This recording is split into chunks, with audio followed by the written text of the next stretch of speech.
Assalamualaikum warahmatullahi wabarakatuh kepada semua peserta berkebun bersama C++. So, berjumpa kita lagi pada kali ini.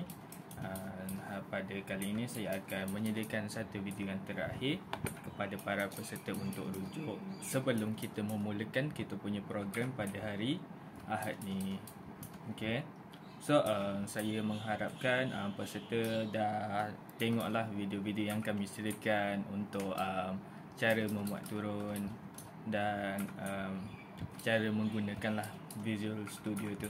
So, pada hari ini saya macam nak bagi bayangan lah, macam pendedahan sedikit lebih kepada kod yang akan digunakan waktu program kita nanti. Cumanya tak adalah kompleks sangat, cuma sekadar tahu dia punya main point ataupun idea utama dia. Okay, so kita mulakan. So pertama sekali macam biasa kita kena buka Microsoft Visual Studio. Macam yang saya dah tunjuk, ada beberapa cara. So kita terus untuk create a new project, tekan empty project dan tekan next. Dan kemudian project name kita akan namakan kod program berkebun bersama C++. Okey, tekan create.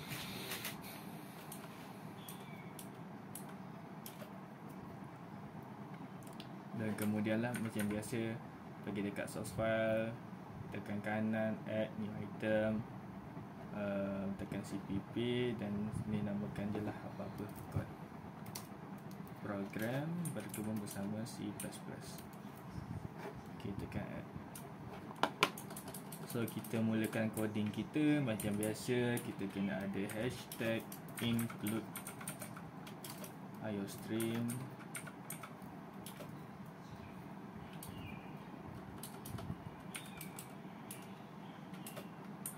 using namespace std, buka void main kali scene.get.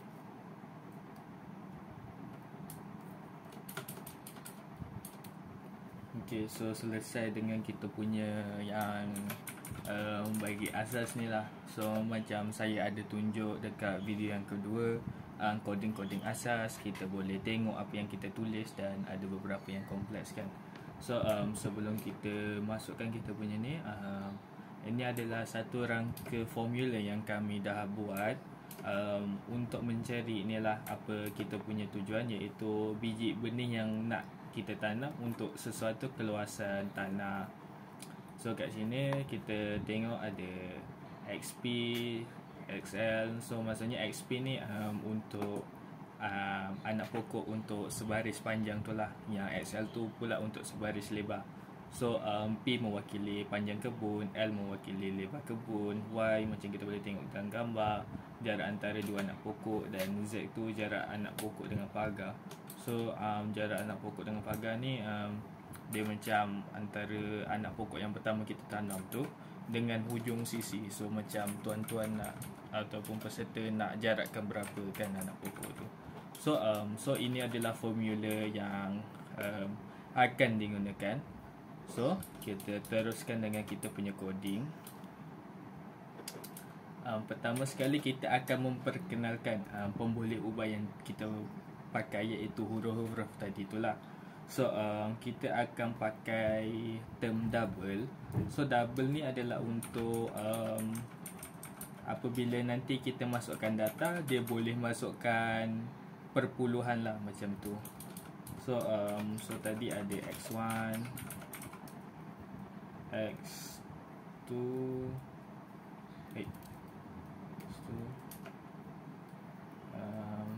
L, P, Z dan Y. So tekan semicolon macam biasa. So lepas kita dah masukkan ni, Allahuakbar. So yang ni macam biasalah. So X1 ni macam XP, XL lah, cuma pakai X1, X2 tu sebab tak nampak macam complicated sangat lah. Kalau ada XL kan macam X darab L ke macam tu kan. So dah habis daripada tu, kita masukkan formula dia, iaitu yang tadi kita anggap X1 sebagai XP tadi. So X1 sama dengan dalam kurungan P tolak 2 darabkan dengan Z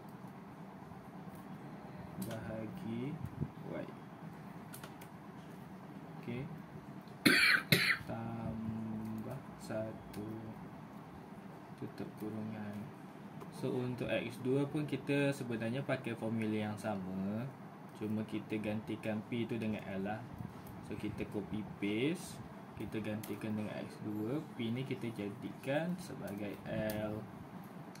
Okay, so kat sini formula dah settle. Ni untuk formula yang sebaris lah, macam ni, yang ni kan, betul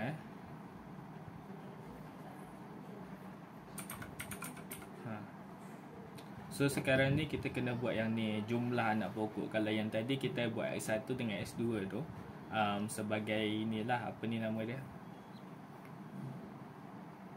sebagai satu baris saja. Okay, so kalau nak total kita kena darabkan dua ni lah.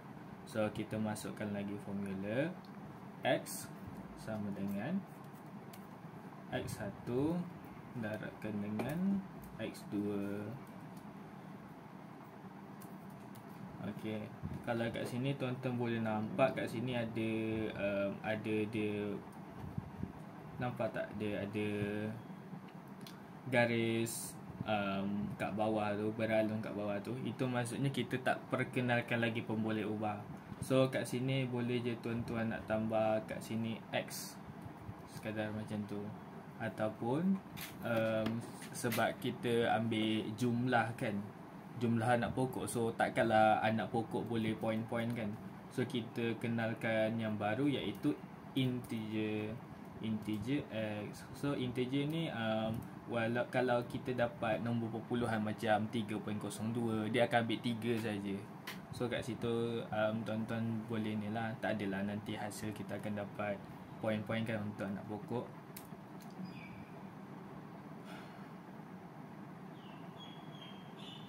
So dah siap dengan tu, kita akan masukkan apa yang tuan-tuan nak kena masukkan data nanti dalam tu. Okey, macam saya tunjukkan yang video kedua tu kan, boleh see out kan. Okey, so kita buat see out.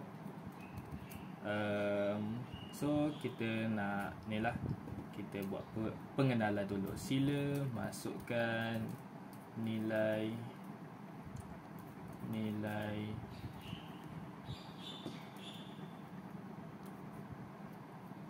berikut dalam meter dalam kurungan baik.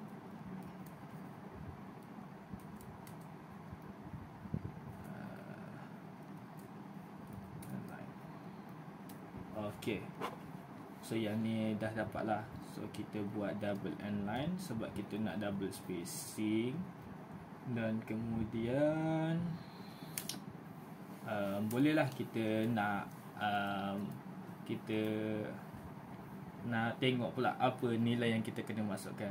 So sekarang kita nak kena masukkan nilai lebar, nilai panjang, nilai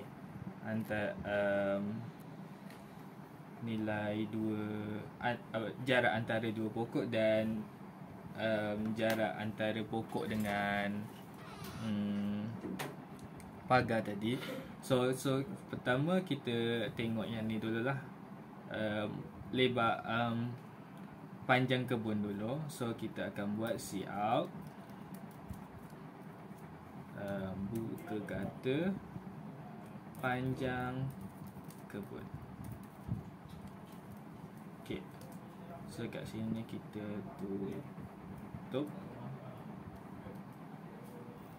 see out, lebar kebun.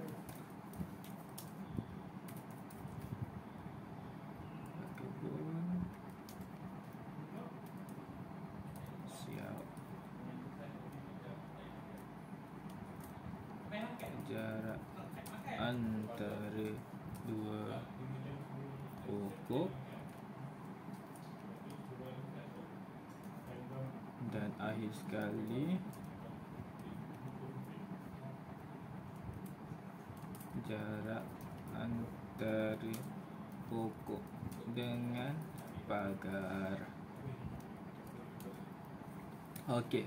So kita dah masukkan apa yang kita nak masukkan nilai kan. So panjang kebun, lebar kebun. So kemudian kita akan masukkan satu kod ataupun term lah kita pakai, kita cakap kan, untuk kita untuk user ataupun pengguna pengaturcaraan ni untuk masukkan nilai. So dia punya kod adalah ataupun dia punya function, kita tekan sin dan anak panah tu kita akan ke kanan sebab macam dia masuk kan. Okay. So sin okay, panjang kebun tadi kita letak sebagai P kan.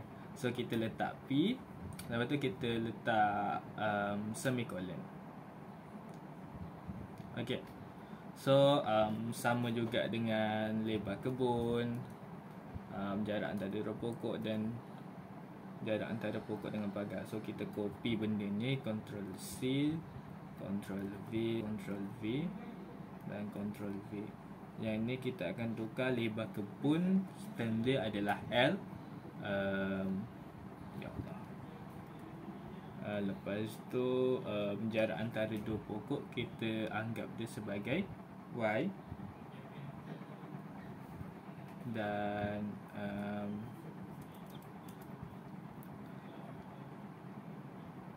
jarak antara pokok dengan pagar kita anggap dia sebagai Z. Okay. So dah siap dengan ni. Okay, kita try run dulu, tengok macam mana.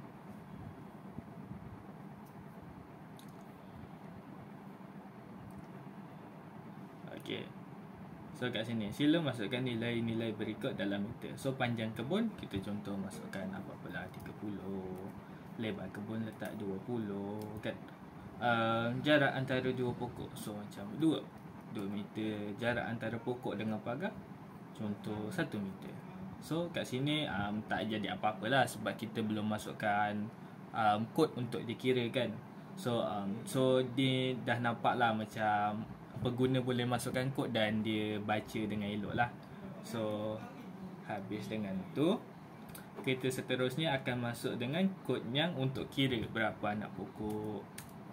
Okay, lepas kita dah masuk formula ni, kita akan see out lah apa yang kita nak ni kan. So kita see out anak panah ke kiri, kita buka kata anak pokok yang diperlukan ialah, kita bagi titik bertindih anak panah ke kiri, dan disebabkan kita cakap X tu sebagai anak pokok kan, jumlah anak pokok, so kita letak X, anak panah balik dan kita tekan align. So kita tekan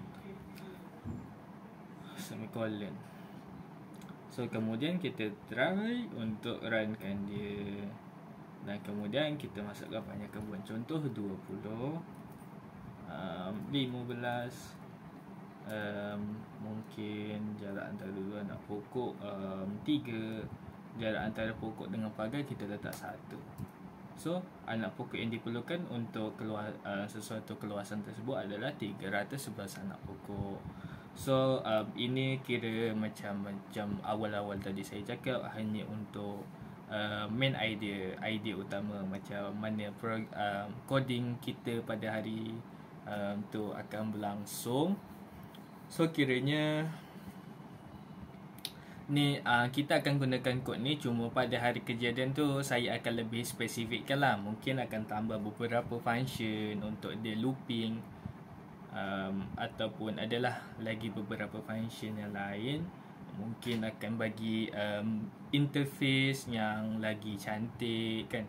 So saya rasa itu saja untuk video kali ini. So diharapkan semua peserta dapat tengok video ni Kalau ada apa-apa permasalahan ataupun ada apa-apa soalan, boleh je bagi tahu dekat grup WhatsApp tu.